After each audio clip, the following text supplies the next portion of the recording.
네. 자, 이제 유세가 본격적으로 이루어지면서 막판 열기가 고조되고 있는데 후보들이 정말 강행군을 하는구나 라는 모습들이 곳곳에서 포착되면서 부은 손, 문재인 후보가 악수를 너무 많이 해서 그렇다 라면서 피멍든 손이 지금 그 인터뷰 과정에서도 화제가 됐는데 좀 땀을 흘러내리면서 왼쪽 손을 보시면 손등하고 이쪽이 좀 피멍이 들어있는 모습이 화제가 되고 있거든요. 예, 근데 선거 때는 저렇게 정말 됩니다. 아, 저렇게 그래요. 돼요? 예, 정말 악수를 많이 하고 또 이제 열혈 지지자들은요, 악수 한번 하게 되면 또 세게 자꾸 흔드는데 그 후보한테는 정말 괴롭거든요. 왜냐하면 이 사람이 나를 좋아하니까 이렇게 세게 자꾸 이렇게 많이 흔들어 준다는데 후보는 그게 육체적인 고통이에요. 그런데 네. 저렇게 하다 보면 그 본의 아니게 이제 저런 결과, 또 과거에 박근혜 전 대통령도 이렇게 붕대 감고 등장하기도 맞습니다. 하고 네. 그러다 보니까 왼손 악수, 왼손 악수 뭐 이런 거. 그러니까 이런 게 그리고 저게요. 어차피 이제 손이 좀 망가질 거라면요. 빨리 망가지는 게 차라리 낫습니다. 왜냐하면 그런가요? 그만큼 이제 소문이 많이 퍼지잖아요.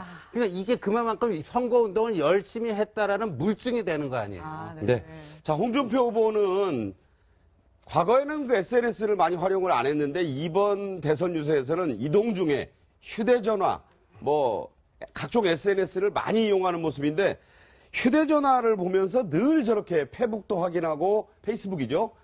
트위터도 하고 한다는 게 화제가 됐어요. 그렇죠. 아무래도 이제 요즘 선거는 잘 아시겠지만 젊은 층 같은 경우에는 거의 페이스북이나 SNS를 통해서 정보를 입수하고 또 정보도 공유하고 자기의 생각도 나누는 거 아니겠습니까? 네. 또 여론도 사실은 SNS나 페이스북 이런 것들을 통해서 많이 확산되기도 하고요. 그래서 피할 수 없어요. 이제는 아무리 나이가 많으신 후보든 상관없이 피할 수 없는 상황이기 때문에 홍준표 후보 입장에서도 예전에는 별로가 안 봤다고 하지만 최근 들어서는 이제 대선에서 중요한 영향을 미치는 요소로 작용하고 있기 때문에 SNS나 인터넷을 기반으로 한 매체들을 활용하는 그런 모습을 보여준다고 볼 수 있겠습니다. 네, 홍준표 후보 내 무기는 휴대전화라 이렇게 얘기할 정도로 굉장히 휴대전화 요즘 페이스북도 가장 활발하게 하는 후보 중에 한 명인 것 같아요. 그런데 최근에는 이런 내용이 또 돌고 있다고 합니다. 아들아 며느라 사위야.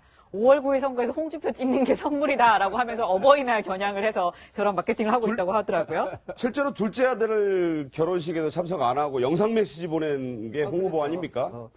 어쨌든 그 SNS도 사실은 트럼프가 트럼프도 미국 대통령이 활용하는 지금 그런 홍보 수단 아닙니까? 네. 그런 점에서 또 홍트럼프라는 별명답게 SNS도 많이 활용을 하는 거고 또 이렇게 지금 5월 8일 또 어버이날이 이런 게 있지 않습니까? 그렇죠. 그러니까 지금 홍준표 후보를 지지하는 세대들이 다 5, 60대 좀 나이 드신 분들이니까 거기에 맞는 그런 소구력 있는 그런 메시지를 보내는 거 홍보 전략이라든가 이런 면에서는 다소 막말이다 거친 말이다라는 비판을 듣지만 실제로 전략적인 측면에서는 아주 잘하는 것 같습니다. 네. 자, 나머지 후보들도 보여드리겠습니다. 안철수 후보는 말씀드린 대로 걷겠다. 걷고 또 걷겠다. 차도 안 타겠다. 이런 얘기를 SNS에 올리면서 이런 내용을 또 올렸습니다. 전국을 걷겠습니다. 걷고 또 걷겠습니다. 앞을 보고 걷겠습니다. 미래를 향해 걷겠습니다. 예, 그러니까 저것도 이제 선거 유세 전술의 하나죠. 아, 그리고 그런가요? 그렇죠. 항상 그러니까 김영삼 전 대통령이 말이에요. 30대 때 27살 때가 국회의원 되고 30대 때 그 전까지는 말을 탔는데 말을 안 타기로 결심했다는 거. 왜냐하면 말 위에 타보니까 다 사람이 알로 보이더라는 거예요. 아래로 보인다. 아래로. 예. 그러니까 정치인은 항상 겸손하고 네. 그러니까 눈높이를 맞춰야 되는데 말 타는 게 별로 정치인의 미래를 위해서는 안 좋다. 근데 저것도 도보 유세라는 게 그런 점에 맥락이 같은 거거든요. 집에도 안 들어간대요. 집에도 안 들어가고. 그리고 이제 선거 때 보면 지역구 사무실을 아예 폐쇄하는 후보도 있어요. 자기 선거 사무실을. 왜냐하면 그 선거 사무실에 안주하는 그런 선거 운동을 하지 않겠다. 항상 늘 현장 속에서 그 유권자들을 찾아가는 모습을 보이기 위해서 그렇게 하는 거죠. 네. 자, 그리고 이제 4월 22일부터 국토대장정을 시작한 게 바른정당인데 5월 8일 선거 전날에 국회의사당에 도착하는 국토대장정을 이미 시작했다. 그 발대식 하는 모습 보고 계시고요. 자, 정의당 젊은 층을 상대로 했기 때문인지 역시 청년층 공략에 퀵보드라고 있지 않습니까? 전동 퀵보드. 저런 선거운동도 하고 있어요.